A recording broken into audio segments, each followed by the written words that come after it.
Shahzad Akbar, he has no credibility. He is a man who had two opportunities to sit with me and to discuss this crook who claimed to be a general. I have reason to believe he cannot be a general.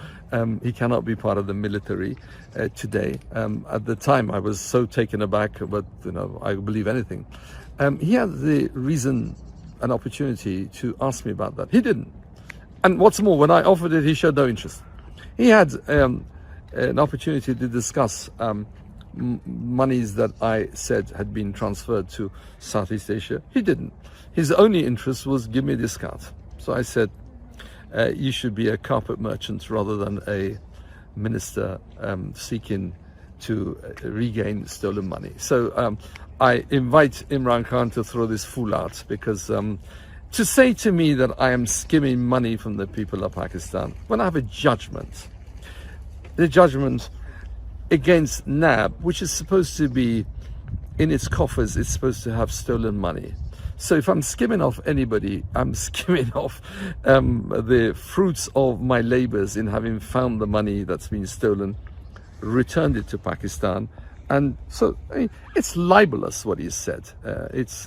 I was going to commence a legal action against him. I might still do that, but but given his foolishness, he's the clownish postures that he's engaged in, I certainly don't think it's worth the bother. I've got better things to do, what's left of my life on this planet, than to go after this kind of thing.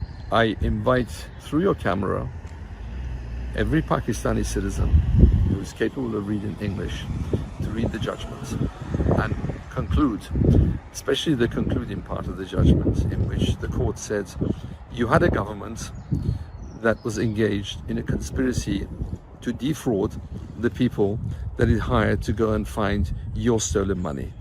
I think the lesson of that is, please be alert and encourage the present government to move away from such practices. It's quite clear, and beware that if the press and journalists on the payroll of thieves and crooks who have plundered the country are going to spin the judgment by selectively quoting from parts of it where Sir Anthony quotes the evidence of NAB and then he dismisses that evidence, do not accept that as evidence that Sir Anthony has accepted.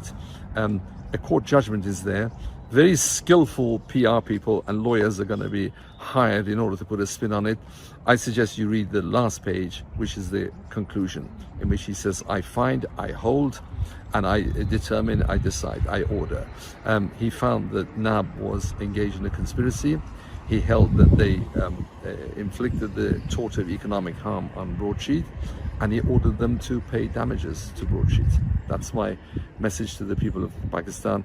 I have the honor and the pleasure to be the continuing servant of my masters, the people of Pakistan.